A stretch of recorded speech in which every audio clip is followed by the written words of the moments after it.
আসসালামু আলাইকুম। আজকে আমরা পড়বো খুবই ছোট ছোট বাক্য ইংরেজির, কিন্তু এগুলো খুব বেশি ইফেক্টিভ। যেমন আপনি দেখতে পাবেন যে ইংরেজিতে সচরাচর যেটা হয়, অনেক বড় বড় বাক্য বলার চেয়ে তারা ছোট ছোট বাক্য বলতেই বেশি পছন্দ করে। যেমন আমরা এর আগে শিখেছিলাম, যদি কিছু একটা চাচ্ছেন খুব ছোট করে বলতে গেলে তারা জাস্ট প্লিজ বললেই কিন্তু দিয়ে দিচ্ছে। এরকমই আজকে কিছু ছোট ছোট বাক্য আমরা দেখব।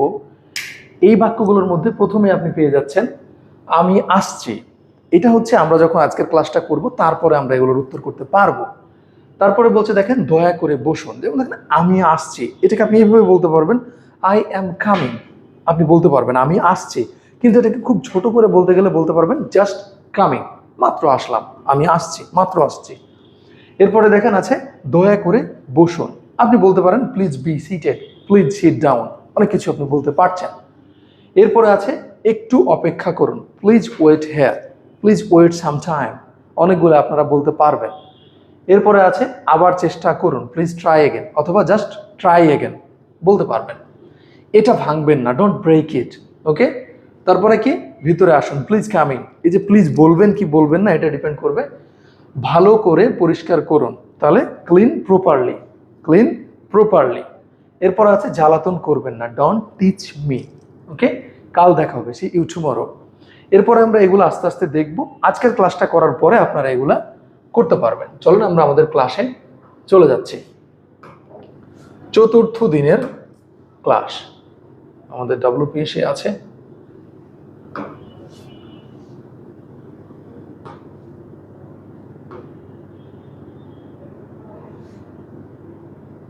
হোম।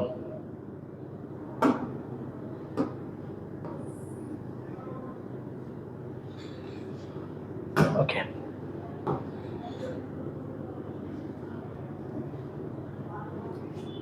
Fourth day.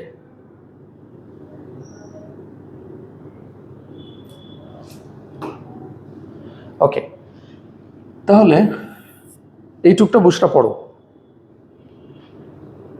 ইংরেজিতে অনেক সময় মনের ভাব প্রকাশের জন্য পুরো বাক্য বলার প্রয়োজন হয় না, মাত্র এক দুই শব্দে কাজ হয়ে যায়। উদাহরণস্বরূপ ইয়েস স্যার, নো স্যার, এই ধরনের সংক্ষিপ্ত বাক্য ইংরেজি ভাষায় খুবই সাধারণ এবং কার্যকর।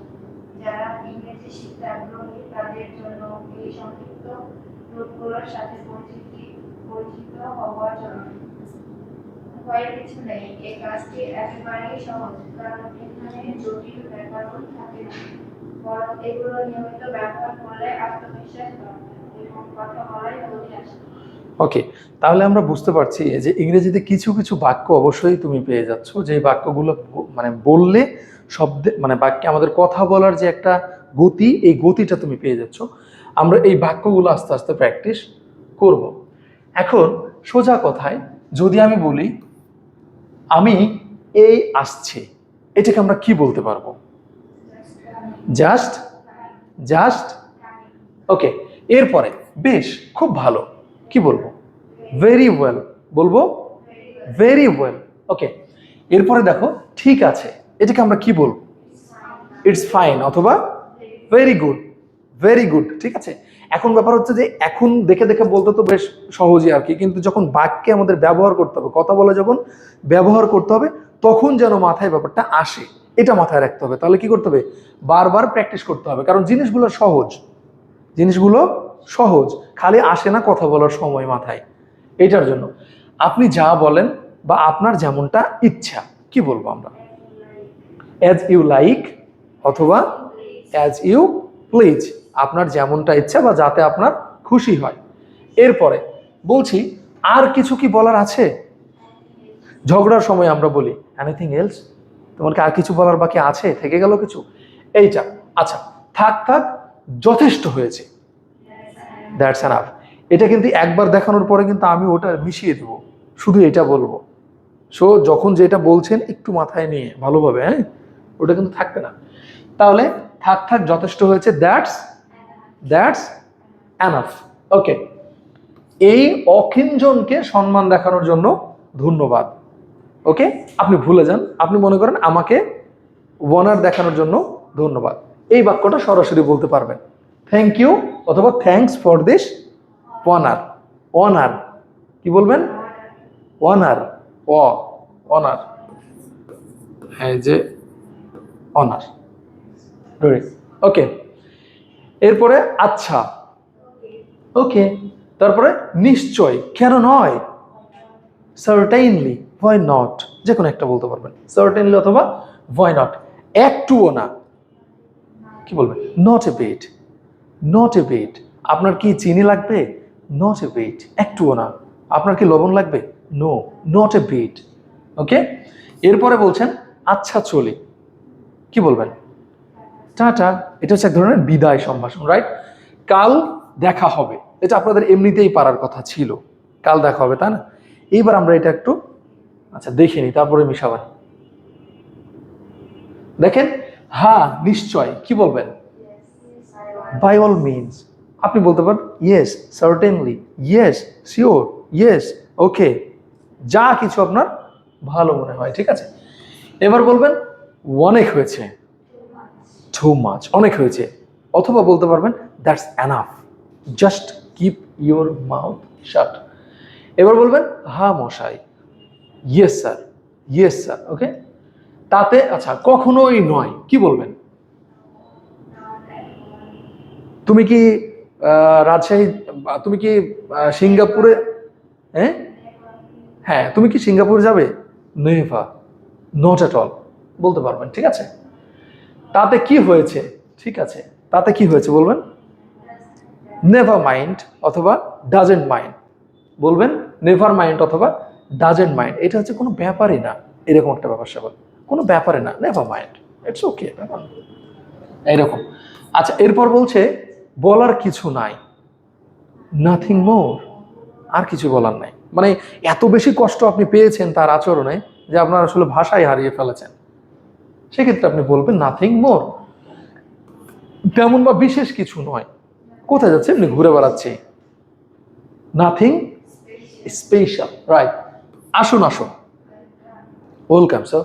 তারপরে আমার উপর ভরসা করতে পারেন, এইটা একটু বেশি আনকমন, তাই না? আমার উপর ভরসা করতে পারেন, আমরা প্রথমে বলেছিলাম এটাকে আপনি যদি বড় করে বলতে পারেন you can rely on me, আপনি আমার উপর ভরসা করতে পারেন। জাস্ট ছোট্ট করে যদি আপনি বলতে চান বলবেন রেস্ট অ্যাসার্ড, রেস্ট অ্যাসার্ড, আমার উপরে ভরসা করতে পারেন। গুড। নমস্কার, সালাম বা সুপ্রভাত, যা কিছু এটা আমরা ফার্স্ট দিনই কিন্তু শিখে ফেলেছি, তাই না? আচ্ছা বিকেলকে আমরা কি বলেছিলাম, গুড আফটারনুন, প্রিটি গুড। এবার আপনি বলছেন বিদায়, গুড বাই, তারপরে আবার আসবেন, কাম এগেইন, তারপরে একটুও নয়, not at all, not a bit, আমরা এর আগে দেখেছিলাম। ওকে, এখন এই যে বাক্যগুলো আছে এই বাক্যগুলোতে দেখেন বেশিরভাগই কিন্তু ক্রিয়াপদ ছিল না, ক্রিয়াপদ ছিল না, এটাই আমরা এখানে বলেছি। আবার যাদের ক্রিয়া ছিল তাদের আবার সাবজেক্ট ছিল না। যেমন আপনি জিজ্ঞেস করলেন স্যার আমি কি বাইরে যাব, গো, আপনি কিন্তু বুঝে গেলেন যে হ্যাঁ যেতে বলছে, তো এখানে উইথ জো আছে কি সাবজেক্ট ইউ, ইউ গো, মূলত কথাটা ছিল ইউ গো, তুমি যাও, এখানে এটাই বলছে। তাহলে এখানে দেখেন জাস্ট কামিং, এখানে সাবজেক্ট নাই কিন্তু বোঝানো হয়েছে কি ব্যাপারটা, আই অ্যাম জাস্ট কামিং, আমি মাত্র আসলাম। এটাই হচ্ছে ইংরেজির ছোট ছোট বাক্যগুলো বললে হেডিং কিছু কিছু মিনিং বা হেডিং কিছু কিছু জিনিস থেকে যাচ্ছে যেগুলো না বললেও বোঝা যাবে যে আপনি কি বলতে চাচ্ছেন। এরপরে দেখেন ভেরি ওয়েল, এখানে মূলত বোঝানো হয়েছে কি আই অ্যাম ভেরি ওয়েল, আমি ভালো আছি, খুব ভালো আছি। এরপর কি বলছে দেখেন, এই সেন্টেন্সগুলোকে কি বলে, দেখেন কর্তা বা ক্রিয়াপদ অনুপস্থিত থাকলেও বাক্যটির মানে স্পষ্টভাবে যদি বোঝা যায় এই বাক্যগুলোকে বলে ইলিপ্টিক্যাল সেন্টেন্স। কি বলে, একটু জোরে বলতে হবে, ইলিপ্টিক্যাল সেন্টেন্স। Very good. এখন এইগুলো আপনি কেন শিখবেন, দেখেন আমি আগেই বললাম আপনি আমার উপর ভরসা করতে পারেন, you can rely on me, এটা কেমন লাগছে? আর আপনি যদি জাস্ট ছোট্ট করে বলেন রেস্ট অ্যাসার্ড, মানে আপনি আমার উপর দায়িত্ব দিয়ে জাস্ট আপনি রেস্ট করতে পারছেন, don't worry, never mind, I can handle ইট। তাহলে এই যে ছোট ছোট বাক্যগুলোকে প্রাণবন্ত করে তুলছে, শুনতে কি অনেক শ্রুতি মধুর লাগছে, এই জন্যই মূলত এই বাক্যগুলো ইংরেজিতে স্পোকেনের ক্ষেত্রে প্রচুর পরিমাণে ব্যবহার হয়। Got it? ওকে, এরপরে কি আছে আমরা দেখব। সঠিক পরিস্থিতিতে সঠিকভাবে এসব বাক্য ব্যবহার করার অভ্যাস গড়ে তুললে কি হবে? ইংরেজি বলা সহজ এবং সাবলীল হয়ে যায়। দেখে মনে হতে পারে এগুলো তো অনেক সহজ, আমি এমনি পারবো, কিন্তু যখন কথা বলবেন তখন হুট করে ওটা মাথার মধ্যে নিয়ে আসতে হলে আপনাকে প্র্যাকটিসের মধ্যে থাকতে হবে, তাহলেই চলে আসবে। যারা ইংরেজি শিখতে চান তাদের জন্য এসব সংক্ষিপ্ত বাক্যের পরিচর্যা বাকি খুবই দরকারি।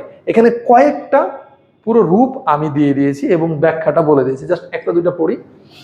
যেমন হচ্ছে অ্যাজ ইউ লাইক, এখানে you may do as you like, আপনি করতে পারবেন যেমনটা আপনার পছন্দ। এখন এরপরে দেখেন কি বলছে, এনিথিং এলস, পুরো বাক্যটা ছিল would you like anything else, আপনি কি আর কিছু নিতে পছন্দ করবেন, এটা এখানে বলে দিয়েছি। প্রশ্নটা ছোট করে করা হয়, পুরো বাক্যে ভদ্রতা ও কাঠামোযুক্ত হবে, এগুলো আপনাদেরকে দেখতে হবে। এখন এখানে বেশ কিছু শব্দ আমি দিয়ে দিয়েছি যেটা কিনা এই দিনের মধ্যে কাভার হচ্ছে, যার মানে হচ্ছে চতুর্থ দিনে এইরকম ছোট ছোট, যেমন আপনি বলতে চাচ্ছেন, আমি বললাম এই স্পিক, আপনি কিন্তু বলতে লাগলেন। মনে করেন আমি বললাম 1 থেকে 10 পর্যন্ত বলো, জাস্ট স্পিক, তখন কিন্তু মানুষজন বলে। এই যে স্পিক শব্দটা সামনে কি ছিল? ইউ স্পিক, তুমি বলো। এই তুমি বলার কিন্তু প্রয়োজন নাই, ইম্পারেটিভ সেন্টেন্স। ওকে, এবার হচ্ছে বলো, স্পিক, থামো, স্টপ, শোনো, লিসেন। একটু ভালো করে দেখে নেন, একটু পরে কিন্তু ওটা লুকাই দেবো। এখানে অপেক্ষা করুন, ওয়েট হেয়ার, এগুলো আপনি পারবেন। এই নাও, টেক ইট, এই নাও, টেক ইট। ওকে, এরপরে আছে বাইরে অপেক্ষা করো, ইংরেজিতে কি বলবেন? ওয়েট আউটসাইড, বাইরে অপেক্ষা করো। ওকে, উপরে যাও, গো, নিচে যাও, সাইডে যাও, না সাইডে, পাশে যাও, গো বিসাইড, রাইট, এক্স্যাক্টলি। এরপর হচ্ছে নেমে যাও, গেট ডাউন, গেট ডাউন। ওকে, তৈরি হয়ে নাও, বি রেডি অথবা গেট রেডি। চুপ করো, কিপ কোয়াইট। তারপরে সাবধান, বি কেয়ারফুল অথবা বি কশাস, জাস্ট কশাস। আস্তে আস্তে যাও, গো অথবা অক। ওকে, আস্তে আস্তে যাও। এখনই যাও, হ্যাঁ, গো অ্যাট ওয়ান্স। এখানে থামো, স্টপ হেয়ার। এরপরে আমি জাস্ট বাংলা বলবো, আপনাদেরকে ইংরেজিটা বলতে হবে চিল্লে। সোজা চলে যাও, গো স্ট্রেইট, গো। এখান থেকে চলে যাও, গো অ্যাওয়ে অথবা গেট আউট। ভালো করে পরিষ্কার করো, ক্লিন প্রপারলি। যেও না, ডোন্ট গো, যেও না, ডোন্ট গো। এটাকে ভেঙো না, ডোন্ট ব্রেক ইট। আমায় জ্বালাতন করো না, ডোন্ট ট্রাভেল অথবা ডোন্ট টিচ মি। আর একবার চেষ্টা করে দেখো, ট্রাই এগেন, ট্রাই এগেন। শুরু করুন, গো অ্যাহেড। এরপরে নড়ো না, ডোন্ট মুভ। এবার কি বলছে দেখেন, উপরিউক্ত বাক্যগুলো ছোট ছোট হলেও এগুলো সম্পূর্ণ বাক্য, এগুলো প্রত্যেকটা কি সম্পূর্ণ বাক্য, কারণ এগুলোর মধ্যে ক্রিয়া যথাস্থানে উপস্থিত আছে। অর্থাৎ আগের গুলোতে আমাদের ক্রিয়া ছিল না, এইগুলোতে ক্রিয়া ছিল প্রত্যেকটাতে। যেমন স্পিক, ক্রিয়া ক্রিয়ার জায়গাতে আছে। ওকে, এগুলো হচ্ছে ইম্পারেটিভ সেন্টেন্স ছিল মূলত। যেমন হচ্ছে কাম হেয়ার, ইউটাকে আমরা লুকিয়ে রেখেছিলাম। এই ইংরেজিতে এটাকে বলা হয় আন্ডারস্টুড সাবজেক্ট, কারণ এটা অটোমেটিক বোঝা যায়।